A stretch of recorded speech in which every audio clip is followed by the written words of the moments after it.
Xo'p, biz hozir kubik tenglama uchun mana bunaqa bet teoremasi bor. Bet teoremasi kubik tenglama maksimal 3 ta iziga ega bo'ladi. Kvadrat tenglama maksimal 2 ta, dik kvadrat tenglama maksimal 4 ta ichiga ega bo'ladi.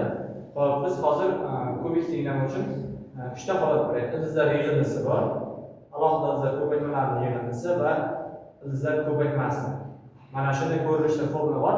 Hozir mana shu formulani qo'llab ketamiz, lekin isbotini hozir isbotlashga harakat qilamiz. Ya'ni buning uchun nima qilamiz? Maksimal 3 ta iziga ega bo'ladigan bo'lsa, mana bu tenglamaning ildizlari x1, x2, x3 3 ta iziga ega. Bularni qanday yozamiz? A x minus x1, x minus x2, x minus x3 ko'rinishda yozib olamiz. Ya'ni mana bu tenglamani ochib chiqaradigan bo'lsak, shunaqa ko'rinishda bo'ladi. X kub plus bx kvadrat plus cx plus d. Mana shunday ko'rinishda chiqadi. Endi biz ikkitaligini yozib olamiz. X minus x1, x minus x2 ni qanday yozsak bo'ladi? Qavsni ochib chiqamiz. Qavsni ochadigan bo'lsa x kvadrat minus x ga x2 ko'paytiriladi minus x ga x1 ko'paytiriladi minus x1 ko'paygan x2. Nima uchun plus ko'paydi? Chunki ikkita minus ko'payish natijasida.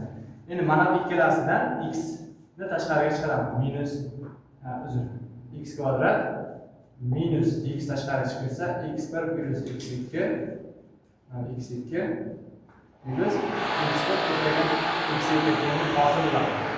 X kvadrat minus 2 x ko'paytirilgan x1 plus x2 va narxdan alohida ko'paytmas. Endi bizda x minus x3 ham bor. O'shani oldiga ko'paytiramiz. Ya'ni x minus x3 ko'paytirilgan mana bu ifodani o'zimiz. X kvadrat minus 2 ko'paytirilgan. Hop, mana qavs katta qavs alohida yozib olaman, ajratib turishim. x1 plus x2 xo'sh plus x1 ko'paytirilgan x2 qavs yozib olaman. Endi mana shu qavslarni ochib chiqishimiz kerak. Qanday ochib chiqamiz? Birinchi x larni ko'paytirib chiqadigan bo'lsam, xo'p, qanday tenglik hosil bo'ladi?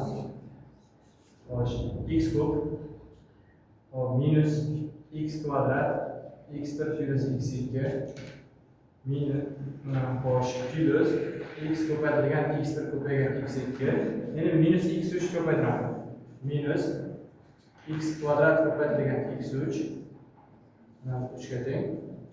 Hop, ikkita minus ko'paysa plus x ko'paytirilgan x3 x1 plus x2. Hop, endi minus x3 ni bunga ko'paytiradigan bo'lsa minus x1 x2 x3 tenglik hosil bo'ladi. Hop, mana qavs emas. Teng. Endi bularni yanada soddalashtirishimiz kerak. Xo'sh, birinchi x kublardan bitta yoziladi. Xo'sh, keyingi xo'sh, x kvadrat x1 x1 bormi? Minus x kvadrat x1 minus x kvadrat x2. Xo'sh, mana bundan ikkalasi sarf etadi. Keyin minus x kvadrat x3 plus x ko'paygan x1 ko'paygan x3 plus x ko'paygan x2 ko'paygan x3 teng. Xo'sh, endi keyingisi x kublarni alohida yozib olamiz. Mana bu ifodalardan esa x kublarni tashqariga chiqaramiz. X kublarni tashqariga chiqarsak qanday tenglik hosil bo'ladi? Xo'sh, bizda hech narsa qolib ketmadimi? Yo'q, yaxshi. Teng yaratiq o'tiramiz. X kub minus mana bu uchalasidan tashqariga chiqariladi x kvadrat minus x kvadrat tashqariga chiqarilsa x1 plus x2 plus x3 hosil bo'ladi. Xo'p, keyingisi mana bulardan ham x tashqariga chiqaradigan bo'lsak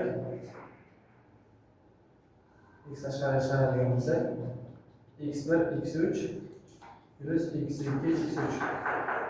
Xo'p, qaysi ifodamiz bo'lmadi? Buni ko'paytirib chiqdik. X kub minus x kvadrat x ko'paytirilgan x1 x2 minus x3 x kvadrat plus x x3 x1 x2 minus x1 x2 x3. Endi buni olib chiqdik. X kubi x kvadrat x1 minus x kvadrat x2. Xo'sh, mana bundan bular qisqarmas ekan.